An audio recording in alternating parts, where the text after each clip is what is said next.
Joe Kernan pressed the president repeatedly, pressed slightly in air quotes, but he did try to get an answer out of him on the firing of the head of the BLS. And the president stuck to his position, toggling back and forth between suggesting she was fired because she was incompetent versus she was fired because he thought she was crooked.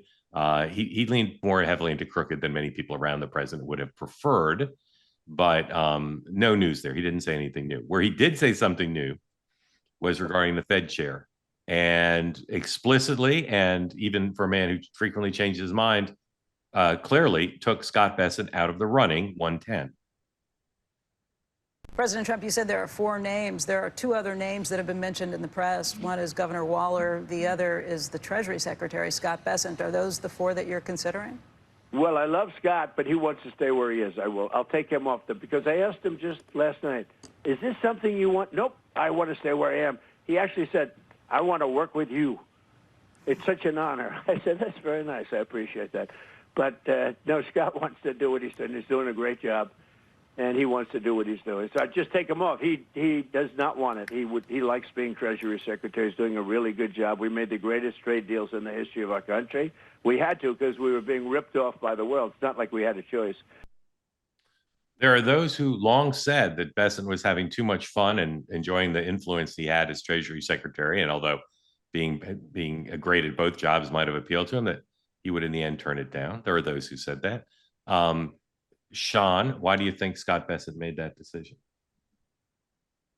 Look, there's a lot of personal, I think sometimes you get in the head of somebody, whether or not they truly love the job they're in or they don't want the headache of the other one, who knows?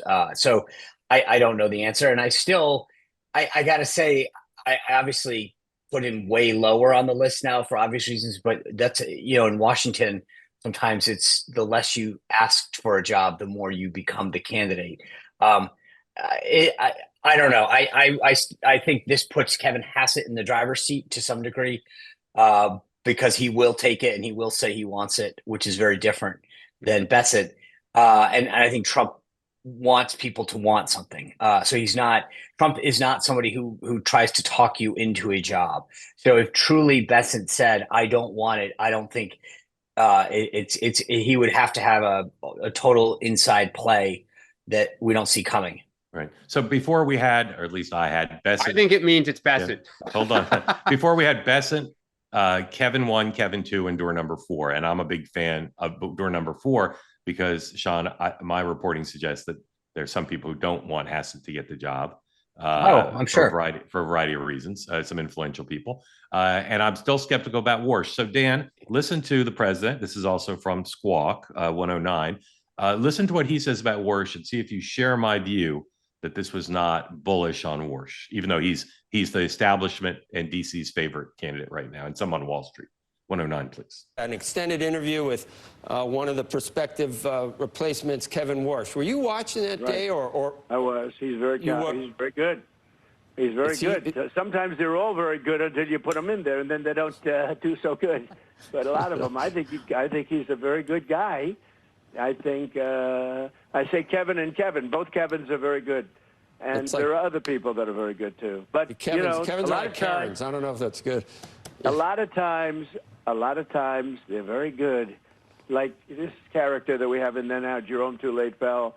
He was very good. All right, stop it there. Sir, what did Joe? Can you guys make out what Joe said there? He said something that's not good.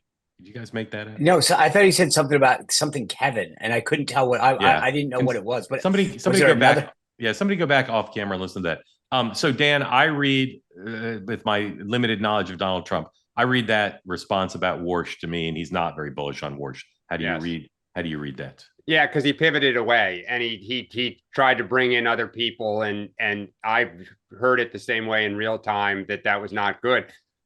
I'm more in Sean's camp about Bessent because I actually think if Bessent's saying right now he doesn't want it, he's not making the choice right now. If Trump is... Well, although, I'm sorry to interrupt, but the president suggested he might make it pretty soon. He suggested he might make it this week in conjunction with naming someone to fill the unexpired term of the member who stepped down stepping down before the unexpired term in January. Look, it's possible because it's always possible Trump does anything. It's possible he names it this week because he wants to get off of the insanity of the BLS stuff, and he wants to put somebody out there so that for the next 7 months, he can just kick the tire of Powell and say, if Bob was in there, things would be better, right? But as soon as I get Bob, I still think it's Scott Bessent.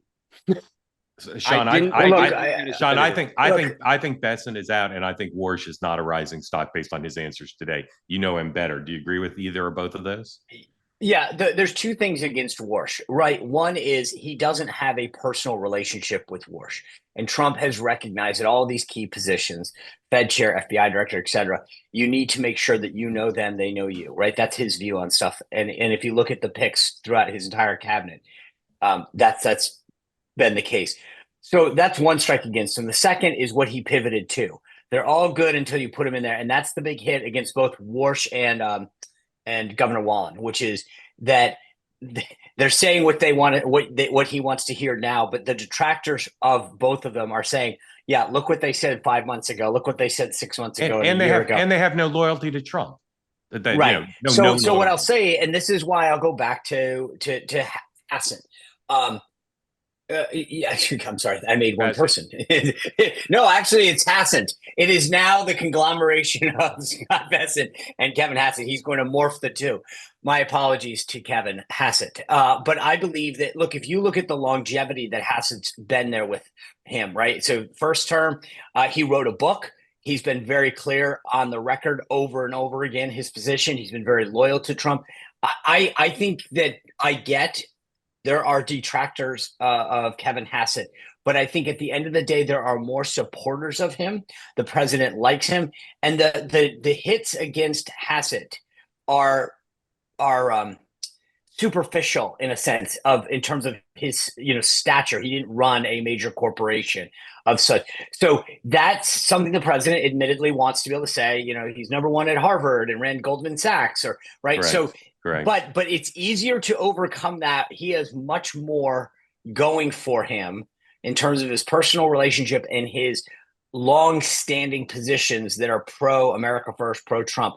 I will tell you, I will keep an eye out for who Steve Bannon throws his weight behind, because if Kevin Hassett can get one or two more serious MAGA players to publicly push him, I think that gets him over the top. All right, Dan, I'm telling you, get off of your Bessent thing. The president would not have said that if it was going to be Bessent. I believe, here's the stated play. They're going to try to find somebody from door number 4. And if they can't find somebody the president feels good about behind door number 4, it'll be Hassett. That's, I believe, the state of play. All right. The president also Wait, I have a question. Do both of you guys think he's going to name someone before Labor Day? No. Okay. Before Labor Day? Sure. No. Labor Day. No, before Halloween. I'll say before Halloween. Okay. But it could happen. It could happen today also. Yeah. I think the search behind door number 4 is going to extend this. That's my sense. All right. I will say he also the tell that he gave on that replacement for that one position where he said it'll be for that was interesting, right? He said only for that 4-month period, which is interesting. Correct. Although it could be a tryout, obviously.